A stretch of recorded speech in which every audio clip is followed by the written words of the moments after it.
શ્રાવણ માસ દરમિયાન રાજસ્થાનના રણુજા ધામે પગપાળા જતા યાત્રાળુઓ માટે થરાદ ખાતે છેલ્લા 4 વર્ષથી મહેશ્વરી સમાજ દ્વારા વિશાળ સેવા કેમ્પનું આયોજન કરવામાં આવે છે।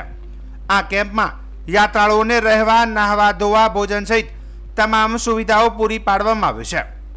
દરરોજ સવાર સાંજ ભોજન પ્રસાદની વ્યવસ્થા પણ કરવામાં આવે છે। કચ્છથી આવેલા 400થી વધુ યાત્રાળુઓએ જણાવ્યું કે થરાદના મહેશ્વરી સમાજની સેવા ક્યારે નહીં ભૂલાય। છેલ્લા 4 વર્ષથી અહીં રોકાઈને અમને ઉત્તમ સેવા મળી રહી છે। આ સેવા કેમ્પ સમગ્ર 1 મહિના સુધી ચાલુ રહેશે અને સેવામાં મહેશ્વરી સમાજના તમામ સભ્યો સક્રિય ભાગ લેશે।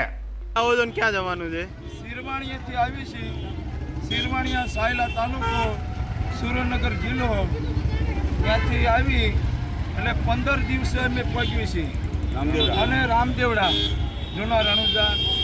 દર વર્ષે અમે આ કેમ્પે રોકાવી છીએ। આપણે થરાદ, ગોપાલભાઈ, વાસુભાઈ, આ ભાઈ જયેશભાઈ, ચિરાગભાઈ અને બધા આપણા ગ્રુપના જે માણસો અહીંના સેવા ભાવી છે એમને ખૂબ અભિનંદન। બહુ એમની સેવા છે અને અમારો પ્રેમ ભાવથી અમે કાયમ અહીં રોકાવી છીએ। છેલ્લા કેટલા વર્ષથી જાઓ છો કાકા? 16 વર્ષ થયા બાપા। ઓકે, આપનું નામ? મેરુભાઈ। આ સાલ 325 જણા છે કેમ્પમાં। 325 જણા બધા યાત્રાળુ છે। બધા મળી અને બાબાના દર્શન કરવા જઈએ છીએ। જય અલગધણી, જય રામાપીર। અમે છેલ્લા સતત 4 વર્ષથી કેમ્પ ચલાવી રહ્યા છીએ। કાઠિયાવાડથી પબ્લિક આવે છે અને જૂના રણુજા જાય છે।